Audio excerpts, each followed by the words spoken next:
Welcome to 108 news Telugu. ఈరోజు breaking news అంటే చూద్దాం. పాకిస్తాన్ ఆర్థిక పరిస్థితి అధ్వానంగా మారింది. ప్రస్తుతం పాకిస్తాన్ ఆర్థిక స్థితి తీవ్రంగా క్షీణించింది. ఇది పొరుగు దేశాలతో పోలిస్తే చాలా వెనుకబడినదిగా మారింది. సిఐఏ నివేదిక ప్రకారం పాకిస్తాన్కు భారత్పై భయం పుట్టుకుంది.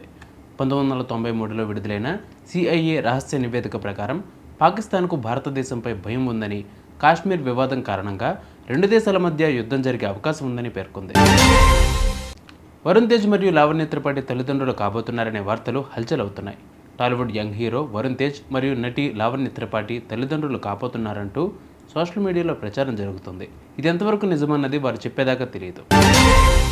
శ్రీ విష్ణు కన్నప్ప టీంకు క్షమాపణ చెప్పారు. టాలీవుడ్ యువ నటుడు శ్రీ విష్ణు తన తాజా సినిమా టీజర్ ద్వారా అనుకోకుండా వివాదాల్లోకి చిక్కుకున్నాడు.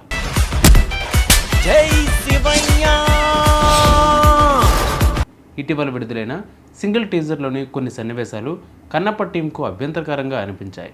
దీనిపై శ్రీ విష్ణు క్షమాపణ చెప్పారు. సిగ్నీ ఎనర్జీ గిగా ఫ్యాక్టరీ ప్రారంభమైంది.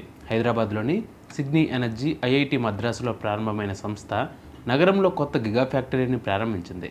ఈ ఫ్యాక్టరీలో లిథియం అయాన్ బ్యాటరీలు తయారు చేయబడతాయి.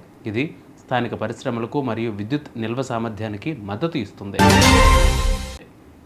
ఓస్మాన్ సాగర్ హిమాయత్ సాగర్ బఫర్ జోన్లో అక్రమ నిర్మాణాలపై హైకోర్టు చర్య తీసుకుంది. తెలంగాణ హైకోర్టు ఓస్మాన్ సాగర్ మరియు హిమాయత్ నగర్ బఫర్ జోన్లో జరుగుతున్న అక్రమ నిర్మాణాలపై పబ్లిక్ ఇంట్రెస్ట్ లిటిగేషన్ను స్వీకరించింది. కోర్టు రాష్ట్ర ప్రభుత్వానికి నోటీసులు జారీ చేసింది.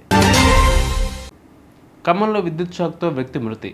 తెలంగాణ రాష్ట్రం ఖమ్మం జిల్లాలో 33 ఏళ్ల వ్యక్తి విద్యుత్ షాక్తో మరణించాడు. ఈ ఘటనపై పోలీసులు కేసు నమోదు చేసి దర్యాప్తు చేస్తున్నారు.